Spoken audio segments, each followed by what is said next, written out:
부부가 함께 읽는 북한어 성경. 레위기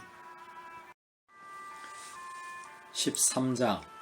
여호와께서 모세와 아론에게 이같이 말씀하셨다. 만일 어떤 사람이 살갗에 부풀어 오르는 것이나 부스럼이나 선명한 반점이 일고 그 살갗에 문둥병과 같은 것이 나타나면 그를 제사장 아론에게나 그의 아들들 중 한 제사장에게로 데려가야 하고, 제사장은 그의 살갗에 나타난 증상을 살펴보아 그 환부의 털이 희게 변하고 환부가 그의 살갗보다 우묵해졌으며 이는 문둥병의 환부이니 제사장은 그것을 보고 그가 부정하다고 선언해야 한다. 그러나 살갗에 흰 반점은 있으나 그 모양이 살갗보다 우묵해지지 않고 그 털이 희게 변하지 않았으면 제사장은 그를 이래 동안 격리하고, 이래날에 제사장은 그를 살펴보아 그가 보기에 그 환부의 변화가 없고 그 증상이 살갗의 다른 곳으로 퍼지지 않았으면 제사장은 그를 다시 이래 동안 격리해야 한다. 그리고 이렛날에 제사장은 다시금 그를 살펴보아야 하는데 그 환부가 가라앉고 병이 살갗에 퍼지지 않았으면 그것은 단지 부스럼이니 제사장은 그를 정결하다고 선언해야 하며 그 사람은 자기 옷을 빨 것이나 그리하면 그가 정결하리라. 그러나 그가 제사장에게 그의 정결함을 보인 후에 그 살갗의 환부가 퍼지면 그는 다시 제사장에게 보여야 하며, 제사장은 살펴보아서 그 병이 살갗에 번졌으면 그를 부정하다고 선언해야 하니 이는 문둥병이다. 만일 어떤 사람이 문둥병자로 의심되면 그를 제사장에게 데려가야 하고, 제사장은 그를 살펴보아 그의 살갗에 흰 반점이 돋고 그 털이 휘어지고 거기에 생살이 돋아나면 그것은 그의 살갗에 오래된 문둥병이 드러난 것이다. 제사장은 그를 부정하다고 선언하고 그를 격리하지는 말 것이니 이는 그가 이미 부정하기 때문이다. 제사장이 보기에 그것이 살갗으로 터져나와 그 환자의 머리부터 발까지 온몸에 퍼졌으면 제사장은 살펴보고 그 환자가 정결하다고 선언해야 한다. 그것이 모두 희게 변하였으므로 그가 정결하기 때문이다. 그러나 언제든지 그 살갗에 생살이 드러나면 그는 부정하다. 제사장이 생살을 보았으면 그 사람을 부정하다고 선언해야 한다. 생살은 부정한 것이니 이는 문둥병이다. 이와는 달리 생살이 다시 희게 변하였으면 그는 제사장에게 가야 하고, 제사장은 그를 살펴보아 그 환부가 희게 변하였으면 그 환자는 정결하다고 선언해야 한다. 그리하면 그가 정결하다. 또 살갗에 종기가 생겼다가 나았으나 종기가 생겼던 그 자리가 희게 부어오르든지 희거나 불그스름한 반점이 생기면 그는 제사장에게 보여야 하며, 제사장이 보기에 그것이 다른 살갗보다 우묵하고 그 자리에 털이 희게 변했으면 제사장은 부정하다고 선언해야 하니 그것은 종기로 말미암는 문둥병의 환부이다.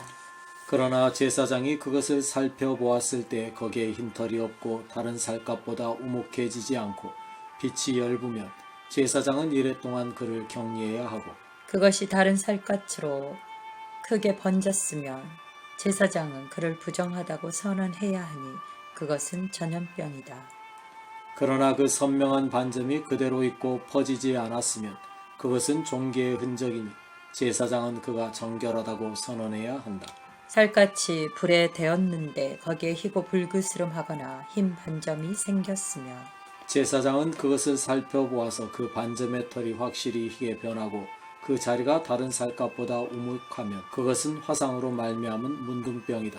제사장은 그가 부정하다고 선언해야 하니 그것은 문둥병의 환부이다. 그러나 제사장이 그것을 살폈으나 그 반점에 있는 털이 희지 않고 그 자리가 다른 살갗보다 우묵하지도 않고 빛이 엷으면 제사장은 그를 이랫동안 격리해야 한다. 이래날에 제사장은 그를 살펴보아 그것이 다른 살갗으로 크게 퍼졌으면 그가 부정하다고 선언해야 하니 그것은 문둥병의 환부이다. 그러나 그 반점이 변하지 않는 채 다른 살갗으로 퍼지지도 않고 빛이 엷으면 그것은 불에 댄 자국이 부은 것이니 제사장은 그가 정결하다고 선언해야 한다. 그것이 화상의 흔적이기 때문이다. 남자나 여자의 머리나 수염에 헌대가 생기면 제사장은 그것을 살펴보아서 그 자리가 다른 살갗보다 우묵하고 그 자리의 털이 불그스름하게 빛나고 가늘면 제사장은 그를 부정하다고 선언해야 하니 그것은 백선으로 머리나 수염에 생기는 질병이다. 제사장이 그 백선을 살펴보았으나 그 자리가 다른 살갗보다 우묵하지 않고 거기에 검은 털이 없으면 제사장은 그를 이레 동안 격리해야 한다. 이렛날의 제사장은 그 한자를 살펴보아 그 백선이 퍼지지 않고 거기에 불그스름하게 빛나는 털이 없으며 백선의 자리가 다른 살갗보다 우묵하지 않으면 그 사람은 털을 밀되 백선 부위는 밀지 말아야 하며 제사장은 그 사람을 다시 이레 동안 격리해야 한다. 이렛날의 제사장은 그 백선 환자를 살펴보아 그 백선이 다른 살갗으로 퍼지지 않고 그 자리가 다른 살갗보다 우묵하지 않으면 제사장은 그를 정결하다고 선언해야 하고 그 사람은 자기 옷을 빨 것이니 그리하면 그가 정결하리라. 그러나 그가 정결하다는 선언을 받은 후에 백선이 다른 살갗으로 크게 퍼졌으며 제사장은 그 사람을 살펴보아야 하니 만일 그 백선이 다른 살갗으로 퍼졌으면 불그스름하게 빛나는 털과 상관없이 그는 부정하다. 그러나 제사장이 보기에 백선이 멎어 있고 그 자리에 검은 털이 있으면 백선이 나았으니 그는 정결하다. 그러므로 제사장은 그가 정결하다고 선언해야 한다. 어떤 남자나 여자의 살갗에 선명한 반점, 곧 선명한 흰 반점이 생겼으면 제사장은 그 살갗의 흰 반점을 살펴보아 그것이 엷게 보이면 그것은 살갗에 부스럼이 돋은 것이니 그는 정결하다. 만일 어떤 사람이 머리에 머리카락이 빠지면 그것은 탈모증이니 그는 정결하다. 그의 앞쪽 머리카락이 빠져도 그것은 앞머리 탈모증이니 그는 정결하다.